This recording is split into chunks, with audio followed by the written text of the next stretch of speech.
Muy buenos días, estimados oyentes de su programa El Agropecuario.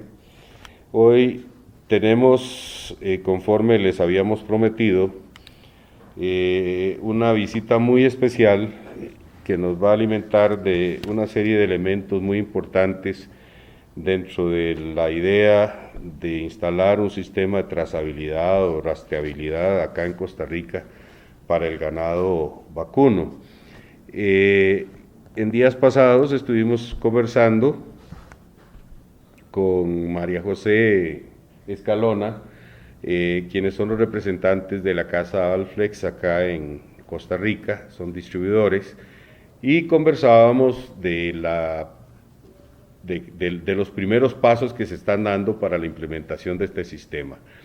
Hoy día, aparte de María José, a quien de todas maneras le damos la bienvenida, tenemos la visita del ingeniero Hugo Durán, quien precisamente va a ser el expositor en la actividad que está organizando el SENASA sobre este tema, quien viene a la vez acompañado de los ingenieros Rodrigo Avil y Leonardo Tolbe, también funcionarios de la empresa Allflex, y con quienes vamos a compartir y vamos por lo menos a dilucidar una serie de dudas que tenemos sobre la parte tecnológica, sobre la operatividad del sistema y sobre la implementación del sistema en sí mismo. Así que a todos ellos les damos los muy buenos días, precisamente para que comencemos a conversar del tema. María José. Buenos días a todos los radioescuchas. Sí, continuando un poco con la exposición que tuvimos hace unos días con don Oscar, tenemos estos invitados actualmente en el país que mañana nos van a acompañar un poco con una charla que tenemos con SENASA acerca del tema de trazabilidad en el Barrial de Heredia, en la Universidad Nacional, y ellos vienen un poco a contarnos la experiencia que ha tenido Uruguay con el sistema oficial. No sé, don Oscar, ¿cómo arrancamos? Bueno, ya que el primer implicado en este tema es el ingeniero Durán, quien va a hacer la presentación mañana, tal vez él que nos ponga un poquito en perspectiva de lo que va a ser su presentación, y luego vamos a explorar un poquito del conocimiento que tienen los demás funcionarios que conocen un poquito más de cerca el mercado acá en Centroamérica. Porque además nos interesa, y esto se los anticipo, tal vez va a ser parte de las preguntas, en el sentido de que estamos metidos en este tema de la trazabilidad, sobre todo por el afán y el interés de exportar carne al mercado europeo fundamentalmente. Y dado que esa es una obligatoriedad o va a ser una de las cosas que se van a tener que cubrir para hacer eso factible, también nos interesa el conocimiento que tienen ustedes sobre los demás países de Centroamérica y que han avanzado ellos también en este sentido, puesto que se ha tornado de una manera muy competitiva el tema de la cuota, el tema de los contingentes autorizados y la forma en que se van a utilizar esos contingentes. Así que, don Hugo, buenos días, un placer tenerlo en nuestro programa. Buenos días, ingeniero Fonseca, me dicen que es el programa más escuchado de todo Centroamérica, así que... No hay duda de eso. Bueno, felicitaciones y bueno, y nos ponen un compromiso, ¿no? Precisamente el enfoque de mi charla mañana es la experiencia de Uruguay. ¿Por qué Uruguay llega a ser el sistema de trazabilidad que hoy está funcionando a pleno? Le está permitiendo no solo entrar con éxito a la Unión Europea, que en definitiva fue la primera que se lo exigió, sino que le está permitiendo entrar a otros países y abrir mercados con precios que hasta ahora Uruguay nunca había tenido. Uruguay hoy, por ejemplo, está teniendo precios iguales o hasta superiores a la carne de lo que vende Australia, cosa nunca pensado pocos años atrás. Nosotros siempre empezamos nuestras conferencias diciendo algo para nosotros muy elemental, pero que muchas veces es bastante desconocido para el público ganadero o el público que realmente está interesado, ¿no? Un sistema de trazabilidad lo forman 3 componentes, que es el desarrollo de una base de datos, la identificación de los animales y la toma de datos que se generan en el campo para llevarlo a la base de datos. ¿Por qué decimos esto y aclaramos esto? Porque la gente cree que identificando los animales está haciendo trazabilidad. Identificar a los animales solamente está identificando, no está haciendo más nada. Y seguramente esté gastando plata. Lo más caro de un sistema de trazabilidad pasa en la toma de datos en el campo para llevarla a la base de datos. Porque esa toma de datos tiene que ser hecha sin errores para poder realmente seguir al animal que yo, en definitiva, a la postre quiero vender. Entonces, eso es una aclaración que hacemos de entrada y que muchas veces o mayoritariamente nos llama la atención que es tomado como sorpresa. La gente cree que la trazabilidad es colocar un identificador y eso es el único costo que hay. Entonces, por ahí empecemos. Lo segundo que hay que aclarar, para poder venderle a la Unión Europea, no alcanza con hacer trazabilidad. Usted podrá hacer un sistema de trazabilidad muy preciso, muy concreto y muy profundo, pero si no tiene frigoríficos habilitados, si no tiene medida de transportes, medio de transportes habilitados, si no tiene un control sanitario habilitado, usted no entra a Europa. Después todo eso además pasa por auditorías, y auditorías muy profundas. Yo siempre digo una cosa, el sistema de trazabilidad es la tumba de los burócratas, porque el sistema de trazabilidad no se mide arriba del escritorio, sino se mide en el terreno. Y esas cosas vamos a tratar de explicarlo mañana y dilucidando mañana. Para que tenga una idea, capaz no es bueno decir de quién, pero yo la semana pasada, permanentemente nosotros recibimos visitas de países de toda Latinoamérica, incluso hemos recibido de Europa. Y la semana pasada yo tuve toda la semana al ministro de un estado brasilero y el vicepresidente de la Federación Ganadera de ese estado. Estaban convencidos que estaban a un paso de poder implementar la trazabilidad. Se dieron cuenta que estaban todavía varios años atrasados. Cuando vieron realmente que para ver lo que Uruguay hizo, tenía toda una tradición, una historia y un compromiso que hizo que eso fuera posible. La trazabilidad en Uruguay sale como política de Estado. La trazabilidad sale por unanimidad de los partidos políticos en el Parlamento. La trazabilidad sale por pedido expreso de las gremiales de la industria frigorífica y de los productores. Esos productores, la industria, le piden al gobierno que sea obligatoria, que no sea para unos sí y otros no, que no sea optativa. No conozco ningún sistema de trazabilidad en el mundo que funcione, que no sea obligatorio. Para que tengan. Todas esas cosas vamos a hablar mañana. Obviamente vamos a hablar de las condiciones de la ganadería uruguaya. ¿Por qué es esto? Es el principal rubro de exportación. Tiene razas de alto valor carnicero. Es el 7º exportador del mundo. Exporta a los países más importantes, etcétera, etcétera, ¿no? Bueno, precisamente sí tenemos claro que hay un entorno que es bastante diferente en el caso de los países de Centroamérica respecto a la importancia de la ganadería.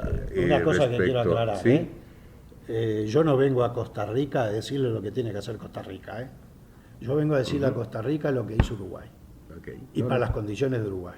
Yo creo que cada país tiene que a su real saber y entender, de diagramar y diseñar su sistema de trazabilidad. Después tiene que ser sólido y convincente para que cuando venga una auditoría o el país que le quiera comprar, lo convenza de que ese sistema es apropiado y es sólido al momento de venderlo. Correcto.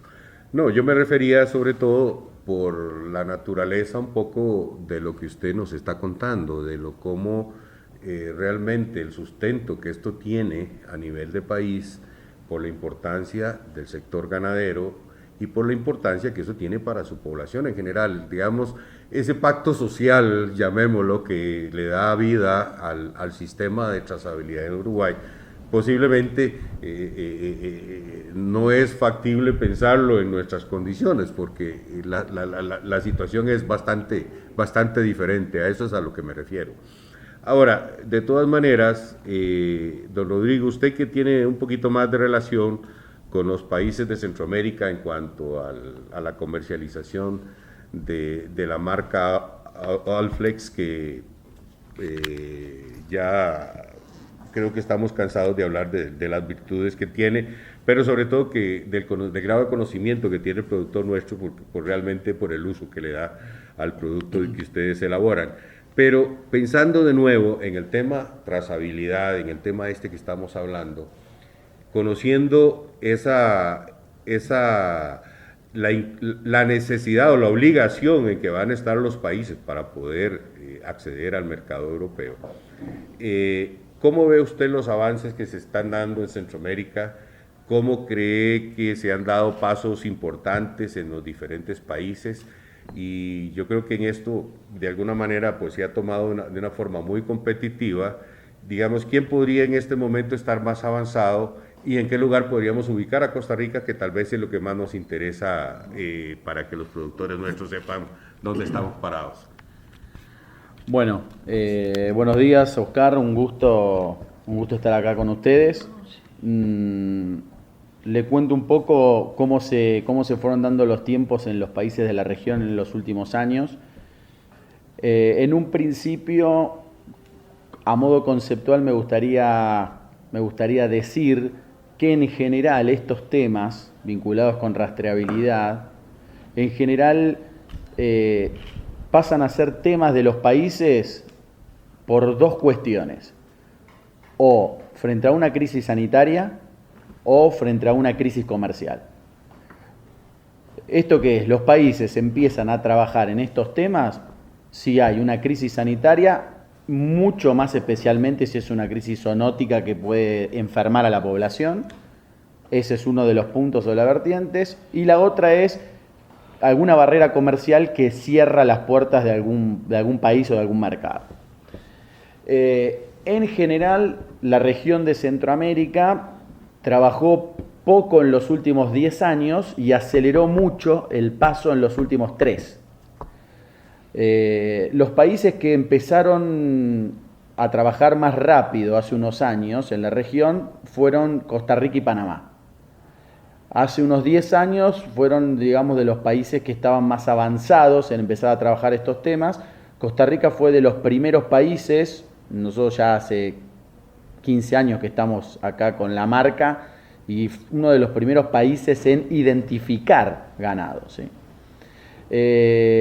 Después hubo como un parate, digamos, en el concepto y en la introducción del tema, que se volvió a disparar hace 2-3 años, en el momento que la Unión Europea habilita una cuota de 10.000 toneladas de carne para la región, digamos, ¿sí? En función de distintas negociaciones comerciales de la región como bloque y la Unión Europea como bloque, se definió una cuota, digamos, de carne para la región de unas 10.000 toneladas. Ese creo que fue el disparador hace unos 2-3 años para que todos los países de la región se pusieran a trabajar, digamos, a pie más firme en ver cómo se acomodaban a esta nueva realidad de la trazabilidad. La región en general goza de un estatus sanitario muy bueno, ¿sí?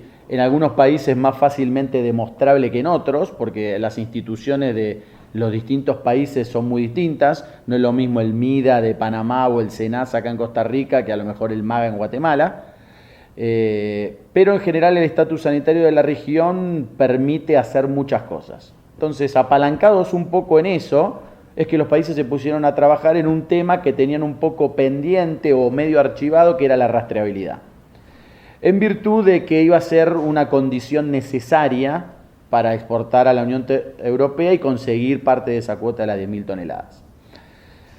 En ese sentido, digamos, el país que un poco tomó la delantera, en ese sentido, básicamente por el peso de su producción, digamos, y por lo que significa para el país, es Nicaragua, digamos, ¿sí?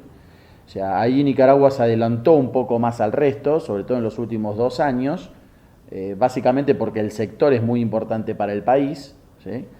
Y tuvo cierto impulso gubernamental, ¿sí? Como fuente generadora de divisas bastante importante. Piénsese que el año pasado todo lo que tiene que ver con la ganadería, digamos, tanto carne como leche, quesos, lácteos, en Nicaragua superó el café. O sea, el primer rubro de exportación hoy de Nicaragua es la ganadería, ¿sí? Con ventas de casi 1.200, 1.300 millones de dólares el año pasado, o sea, muy importante. Nicaragua avanzó un poco más que el resto, ¿por qué? Porque le dio forma a un andamiaje más institucional, tiene una ley, ¿sí? Una ley de trazabilidad nacional, ¿sí? Que le da cierto marco jurídico y regulatorio al tema, avanzó en temas como insignificancia de riesgo a vaca loca, avanzó mucho eso, consiguió ese estatus de la OIE, lo mantiene, o sea, se puso a trabajar muy en serio en pos de conseguir la mayor cantidad de esa cuota de 10.000. En general las negociaciones de los países empezaron para ver quién se llevaba cada parte. En general el acuerdo fue que había una cuota específica para cada uno, se trató de hacer bastante proporcional y los países que no pudieran acceder por alguna restricción, por ejemplo, que no tuvieran determinado estatus sanitario o no tuvieran rastreabilidad, podían ceder esa cuota a otros países, ¿sí? Entonces, en virtud de eso, digamos, es que Nicaragua avanzó porque se quiere quedar con 8.000 de las 10.000 toneladas, lógicamente, ¿sí?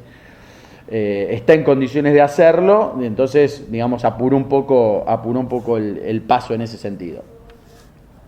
A la par de esto, un organismo, digamos, regional como el OIRSA, ¿sí? Empezó a trabajar también con mucho apoyo de fondos del BID, digamos, en estos temas de rastreabilidad, armó una función, digamos, OIRSA Staff de rastreabilidad. Hoy hay una unidad de OIRSA que se encarga regionalmente de la trazabilidad y empezó a darle apoyos a los distintos países, sobre todo a los que estaban un poco más retrasados.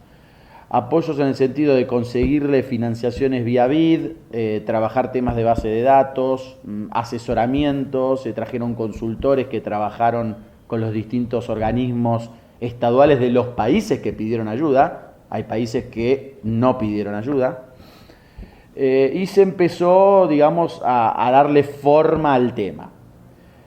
Visto de lo cual, el año pasado, en una reunión de ministros que se hizo en Managua, se definió un estándar regional de trazabilidad, más que nada un estándar regional de identificación, ¿sí? O sea, la región y los gobiernos, con la firma de todos los ministros, llegaron a un acuerdo de cómo debería ser su sistema de identificación, ¿sí? Ahí se definieron, digamos, qué tipo de tecnología se iba a usar, qué tipo de aretes. La región dio un paso importante al empezar directamente a trabajar con tecnología de electrónico, que eso es un punto muy importante.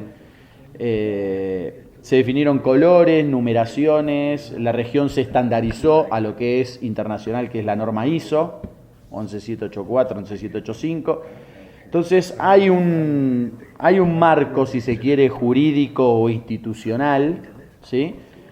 En donde todos los países tienen una base de avance común.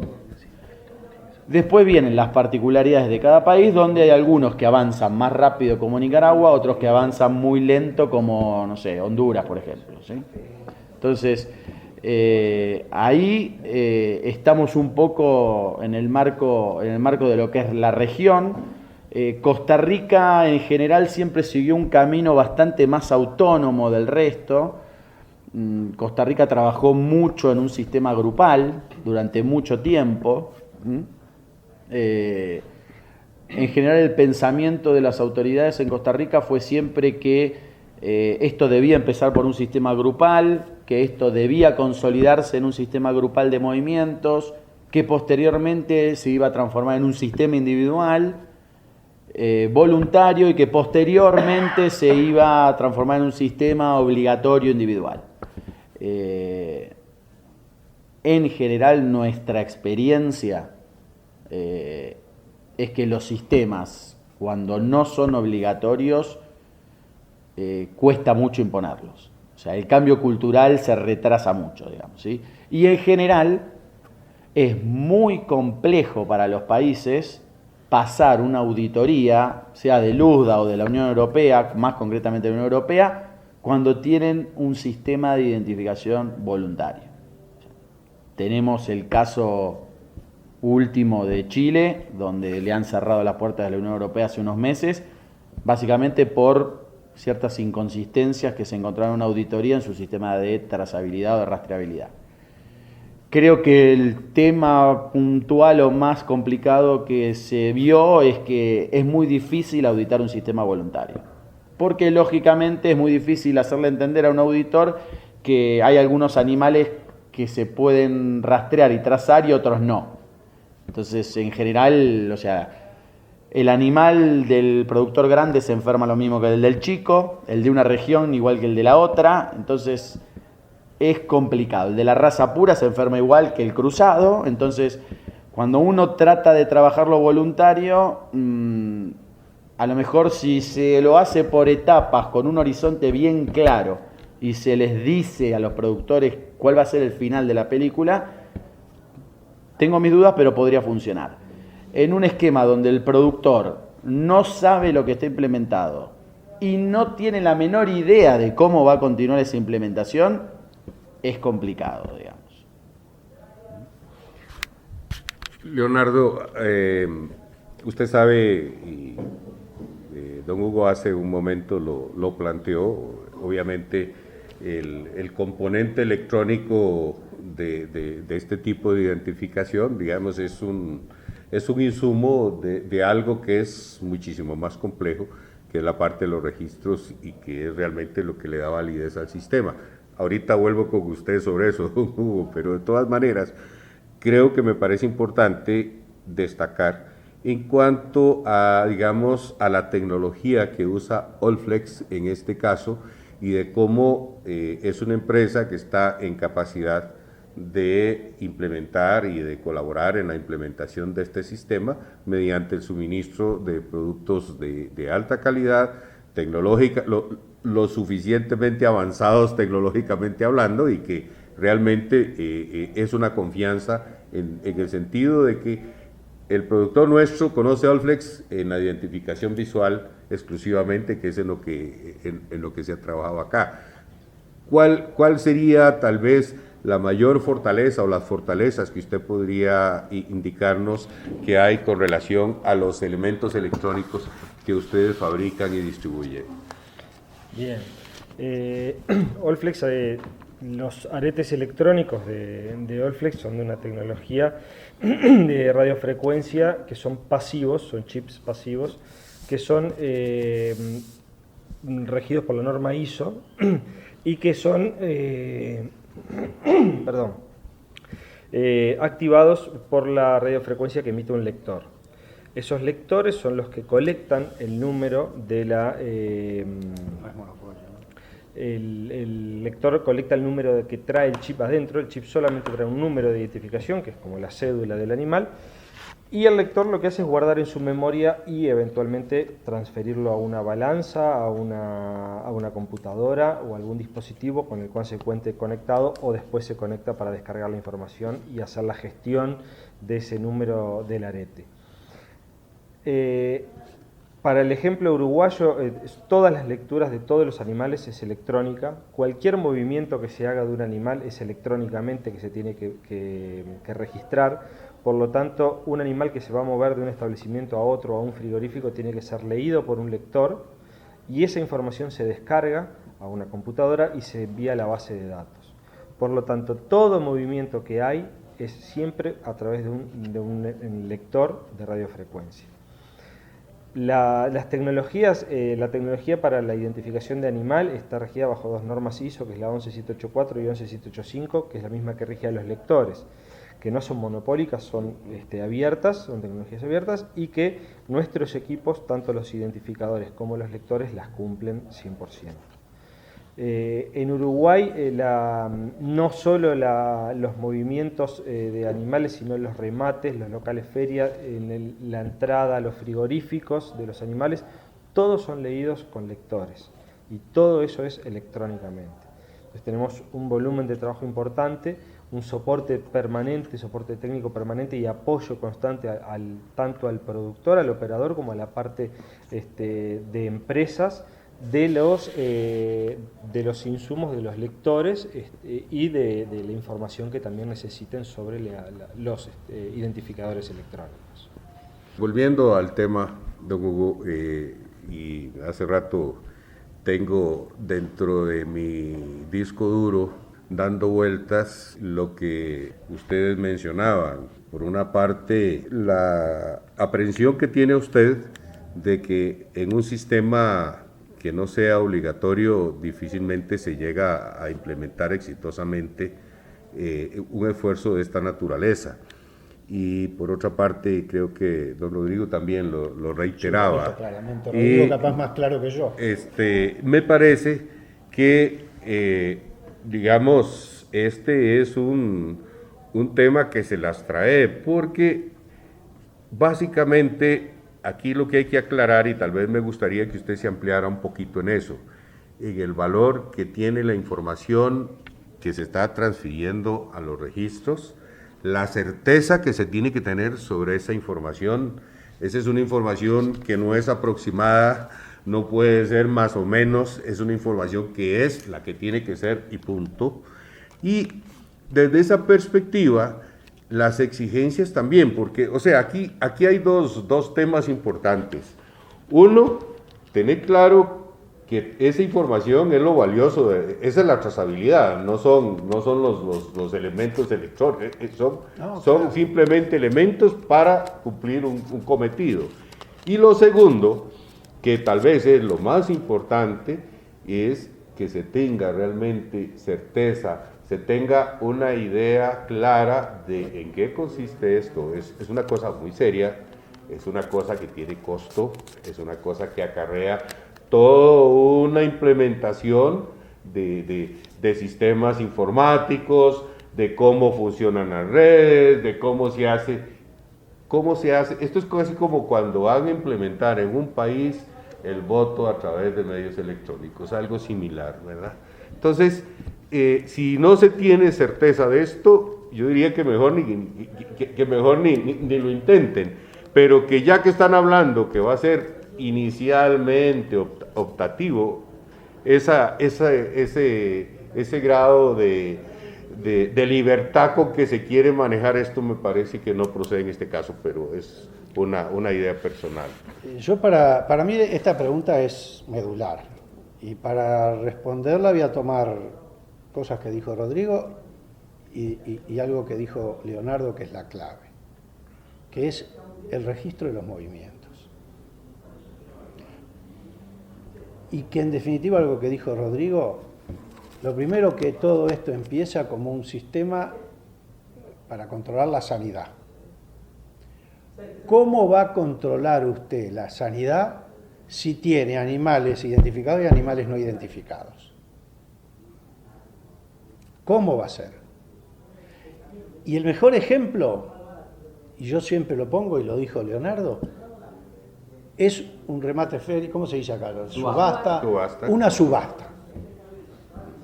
A una subasta concurren animales el mismo día de varios ranchos y de ahí se van a otros ranchos. Usted imagínese que a ese lugar vayan animales que vienen de un rancho identificado y van de otro que no están identificados.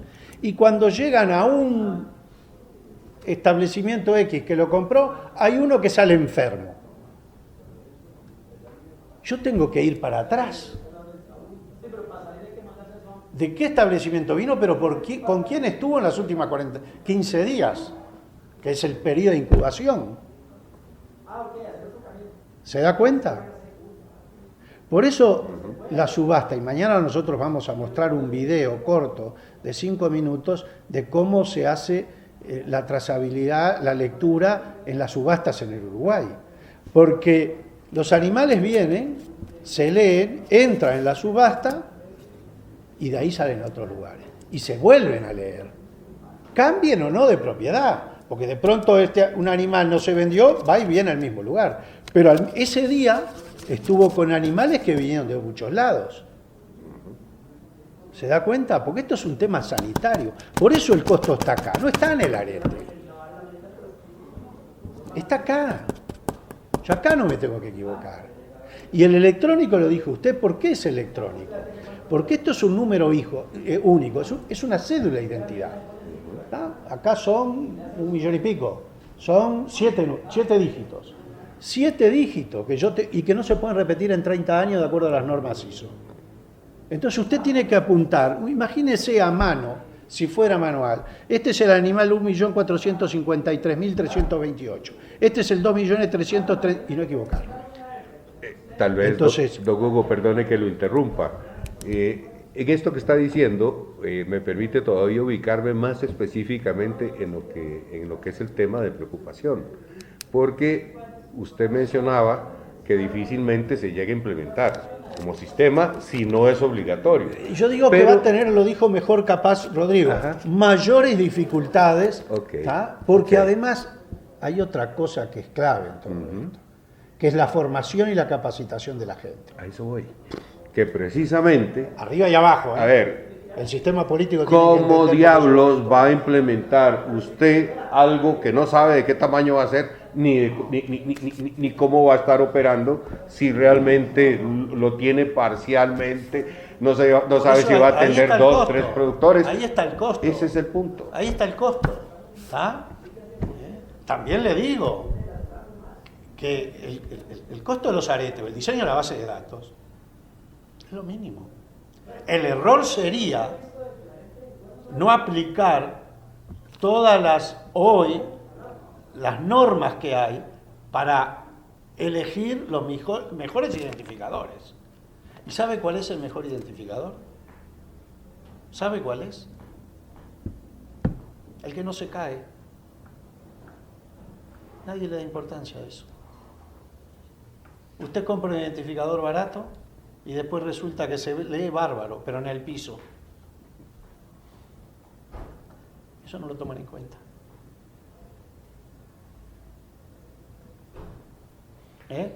Y la base de datos igual. La base de datos tiene que estar bien diseñada, fortalecida, para que realmente yo pueda recibir toda esta información. Un sistema de trazabilidad tiene 3 cosas mínimo, y no hay que preocuparse mucho más que por esas 3 cosas que registre. ¿Dónde nació el animal? ¿Dónde vivió y dónde murió? Pero dónde vivió tiene que decirme por dónde pasó. Si de mi casa a su casa pasó por una feria, tiene que decírmelo. Y por supuesto que paralelamente tiene que registrar todos los animales que pasaron por esa feria. Porque mañana este animal que yo le mandé, le salta una enfermedad a usted, bueno, tiene que saber que vino de mí, pero tiene que saber con quién estuvo el día de la subasta, para llegar a Leonardo, a María José, a Rodrigo y a los otros productores. Eso se tiene que discutir, eso se tiene que hablar, y eso se tiene que hablar entre todos. Y cuando digo entre todos los actores. Así se hizo Uruguay. Obviamente que es necesario ese consenso, porque es un consenso realmente lo que hay aquí, un pacto social, como le llamaba yo hace un momento. Si se quiere exportar, si se quiere obtener, es decir, yo siempre, muchas veces me cansé de dar, antes de estar en Olflex, en Uruguay yo trabajaba era el director de un centro de transferencia de tecnología, y siempre les decía, bueno, cuando yo me había especializado bastante en todos los temas de carne, y siempre empezaba la charla, bueno, tengo una noticia buena y una noticia mala para decirle a ustedes. La buena es que la carne siempre se va a vender. ¿Por qué? Porque Sudán quiere carne, Somalia quiere carne, Argelia quiere carne. La mala es que si ustedes quieren que la carne entre en los circuitos de más alto valor, hay que cumplir una cantidad de exigencias. Ustedes elijan. Es un problema de elección.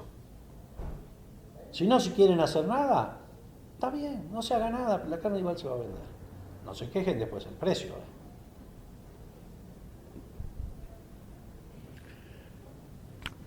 No, magnífico. Yo creo que aterrizamos en el punto álgido de esto. Definitivamente, yo tal vez no tenía claro el concepto, hablando en alguna oportunidad con el presidente de la corporación ganadera de acá, que él hablaba y decía que no tenía claro cómo, si esto debería implementarse o debería ser una cosa optativa, que se inclinaba igualmente por lo optativo. Sin embargo, teniendo en cuenta, esto es prácticamente una certificación casi que como la de un ISO igual, como funciona. Al final de cuentas, cuando usted está vendiendo esa carne y se le está vendiendo a su cliente, usted le está diciendo que esa carne viene de un animal sano, que cumplió con todos los requerimientos, que cumple con todas las normas, que usted está entregando un producto que es totalmente sano, que es totalmente consumible por parte del consumidor, etcétera, etcétera, etcétera, y todos los demás elementos que quiera adicionarle a eso. Y definitivamente, en el caso de un país comprador, el hecho de poner esa exigencia es precisamente para tener esa garantía. Y si el sistema no funciona obligatoriamente, si no es un sistema generalizado, usted no puede garantizarlo. Costa Rica es un exportador de productos de alto valor, ¿no? Café, supongo, piña. ¿No los produce con alto protocolo? Sin duda. ¿No tiene que cumplirlos? Claro. Tiene que tenerla. ¿No recibe auditorías? Claro, por supuesto, y si no se lo compra. Rodrigo lo dijo muy claro. Seguramente uno de los países con más prestigio de Latinoamérica debe ser Chile, ¿no?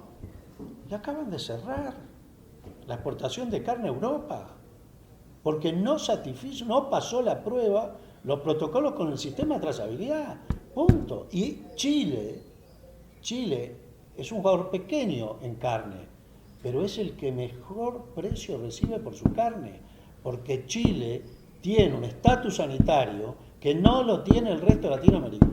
Y Chile tiene 0 arancel, si no me equivoco, para exportar a la Unión Europea. Tiene un precio que no lo tiene Uruguay, Argentina, como de los mejores precios en carne que hay en Latinoamérica. Se lo cerraron. No se juega en el mercado. Una cosa es jugar en el campeonato doméstico. Otra es jugar en las grandes ligas.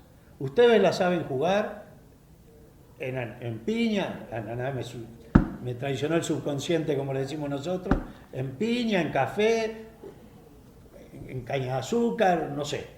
Ustedes lo sabrán mejor. Esto es igual. ¿Saben la ventaja que tiene la carne? Que está llamado a ser en los próximos 30 años el futuro caviar. Entonces, tener una carne con todas las garantías puede llegar a precios muy, pero muy interesantes. la carne vacuna.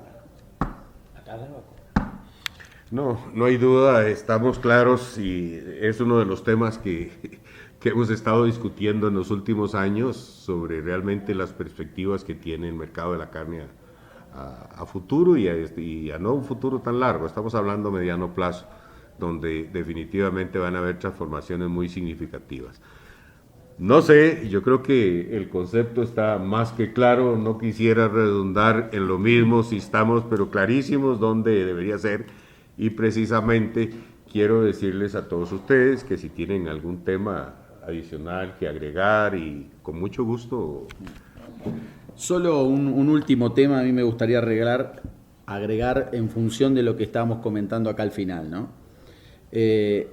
Como decía un poco al principio, esto parte o de una fuerte crisis sanitaria o parte de una necesidad de apertura de mercados para generar divisas para el país. Ahora, lo que sí tiene que tener en claro cualquier autoridad sanitaria de cualquier país es que hay un hecho cultural, digamos, irreversible, y es que en cualquier parte del mundo la gente quiere saber lo que come. Y esto indefectiblemente va a llevar a que la gente en Costa Rica también va a querer en un momento saber lo que come. Por lo cual, digamos, a veces el temor o a veces la poca visión, digamos, interna incluso, ¿sí? Porque a veces en los países se habla, no, pero nosotros eso no nos va a tocar, no somos grandes exportadores, nunca vamos a poder jugar ahí. Y a veces frenan procesos. A veces yo le digo, ojo, porque la gente de adentro va a querer comer el queso certificado, el yogur certificado, y después van a aparecer compradores globales en los países que van a exigir lo mismo que exigen en sus casas matrices. Ejemplo, Walmart te va a exigir los mismos protocolos que le exige a un gringo para comer carne. Entonces, si uno quiere venderle yogur o carne a Walmart en un futuro acá, o a McDonald's, o a Kentucky, o al que sea, se va a tener que ayornar a esos protocolos y esas certificaciones. ¿Qué es lo que quiero decir con esto? La rastreabilidad o la trazabilidad va a pasar a ser una política de Estado de los países. Y como tal, es un tema que involucra a toda la cadena productiva y a las autoridades gubernamentales. De ahí la dificultad a veces de implementación o de negociación, ¿sí? O de abordaje del tema.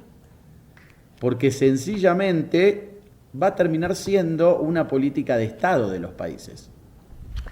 No, coincido plenamente con usted, Rodrigo. Desgraciadamente, en el caso de nuestro país, a veces la cultura para este tipo de cosas que estamos hablando, que es muy específica, están tremendamente influenciadas por la miopía de las propias autoridades respecto al entorno general, al entorno doméstico, sobre todo del consumo de carne.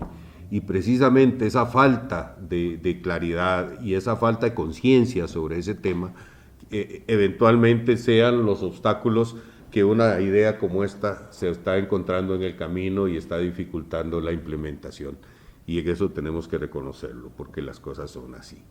No sé si alguna otra cosa, usted, don Hugo, que quiera... No, esto es un poco lo que va a basar los conceptos que vamos a transmitir mañana. Capaz redondeando lo que dijo Rodrigo y pensando en algo, digo, no conozco Costa Rica, pero es la segunda vez que tengo, pero cuando ustedes van a comer a un restaurante una muy buena carne, ¿de dónde es?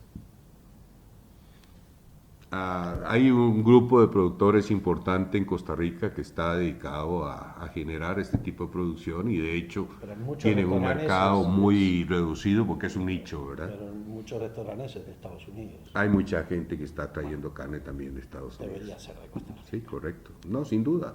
Debería ser de Costa Rica. Y eso lo vemos en casi todo Centroamérica, incluso México, incluso en Colombia. ¿Querés comer buena carne? Compra importada. No. Sí, no, esos son los contrasentidos de las políticas a veces. Estás aplicando y queriendo meter el país dentro de una política de globalización, pero jugando como si estuvieras en divisiones menores, ¿verdad? Entonces, así no se vale, así no vas a llegar a ninguna parte. Lo importante de todo esto, yo siempre digo lo mismo, las decisiones son soberanas y son del propio país, porque nadie mejor que la gente de un país para saber cómo es su ganadería y lo que quiere. Lo importante es que cuando toma una decisión tenga arriba de la mesa todos los elementos para tomarla. Y que diga, no sabía la mitad. Nada más. Esto es, después tú tomás lo que quieras, pero séte responsable. No le eches la culpa al clima, que me llovió, que no me llovió, pero la decisión siempre tiene que ser soberana, del propio país. Nadie puede, porque lo propio de Costa Rica, cada país es distinto. Nosotros que visitamos toda América Latina, es diferente de Costa Rica de Nicaragua. Es diferente Costa Rica de El Salvador, ni que hablar con México, que vivo yendo. Entonces, cada país las tiene que tomar, en base a su... Pero hay una sola cosa, que cuando exporto al mundo, el consumidor es muy exigente. Y no le importan tus problemas. No le importan tus problemas. Como le dijeron en Uruguay cuando le dijeron, bueno, nosotros somos lentos para tomar las decisiones, lo vamos a hacer, denos más tiempo, y lo dejó hablar, y lo dejaron hablar, y lo dejaron hablar. Y cuando terminó le dijo el de la Unión Europea, usted sabe, usted tiene razón, tómense el tiempo que quieran. Cuando estén prontos avísennos y venimos a comprarle, ahora cerramos el mercado. Se acabó la conversación. Y hay un tema adicional, nada más es una pequeña observación sobre lo que antes estaba mencionando, sobre, digamos, una de las razones fundamentales para lo de trazabilidad, que es la parte sanitaria. Y me da la impresión de que en eso nosotros como país tenemos muchísimo que aprender, porque yo sí conozco las vicisitudes que Uruguay ha tenido en el pasado, un poquito lejano, por suerte, ¿verdad?, precisamente con el tema sanitario, ¿verdad? Con todas estas cosas, definitivamente han ido labrando una actitud distinta hacia el establecimiento de un sistema de estos, y en mucho explica ese esquema monolítico, digamos, con que ustedes están actuando. Porque ojalá, ustedes lo saben muy bien, digo, es decir, Laftosa, por poner un nombre y apellido, ustedes están liberados, pero es tan volátil la enfermedad, es tan fácilmente trasladable, en los zapatos, en las aves, en los aviones, en las ruedas de los autos, que un día de para otro le aparece y agarra un ganado que no la tiene y es un fósforo en un pajonal. Todas las precauciones que tomen nunca están de más. Así es. Bueno, mis amigos... No, muy agradecido a usted por el espacio. Lo vemos mañana. No puedo yo, desgraciadamente, no voy a poder acompañarlos. No sabe lo que se pierde. Pero, a no dudarlo, quisiera agradecerles porque realmente estos conceptos que estamos analizando, que estamos compartiendo y que estamos discutiendo acá, son elementos que tienen que ser vistos de una manera muy seria por nuestras autoridades si realmente quieren llegar a concluir un proceso como este, que es obligatorio seguir si realmente queremos vender en el mercado europeo. Esto se lo digo como un viejo extensionista que trabajó 20 años en un organismo público-privado de transferencia de tecnología. No tengamos miedo a las discusiones, no resolvamos esto en una mesa ampliada, no en una mesa de 4 que queremos que sabemos, sino que integremos a los decisores, integremos a los que están en el negocio, a los frigoríficos, a los productores, a los veterinarios, a los políticos, a todos los que estén en el negocio, porque todos tienen ideas para aportarnos. Y de ahí, acuérdese, va a salir algo mucho más fortalecido. Así se hizo en Uruguay. Y hoy nadie... Siempre hay alguno que lo discute, claramente. Pero nadie duda de que esto ha realmente producido logros que no se pensaban. Bueno, yo creo que más claro, como dicen, no canta un gallo. Creo que se han puesto sobre la mesa los elementos de una manera muy seria. Creo que hay un apoyo en la experiencia uruguaya tremenda porque, o sea, nada, como dicen, no hay ningún desayuno gratis y precisamente de ahí viene esa necesidad que ustedes en un momento sintieron y que además ese problema sanitario los hizo padecer a ustedes con precios en una forma, pero... No, pero hambre, mercado. Sí, correcto. Hambre, Correcto. Hambre. El pueblo muy contento porque tenía carne gratis, pero lo que no sabía que se le estaban perdiendo el trabajo en cosas que no tenían nada que ver con el campo y era precisamente porque no se podía exportar carne. Se cerraron los mercados.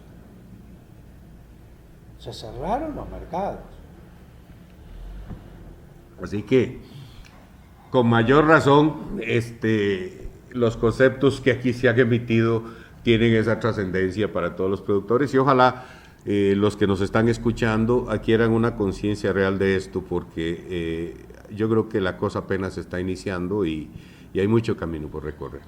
Así que les agradecemos infinitamente su presencia. Muy importante todo lo que ustedes han aportado en esto y ahora vamos a ver qué responden nuestras autoridades y cómo reaccionan ante una situación en donde las cosas se les están poniendo en la y se les están abriendo y se les está poniendo encima de la mesa. Así que buenos días y muchísimas gracias. Muchas gracias.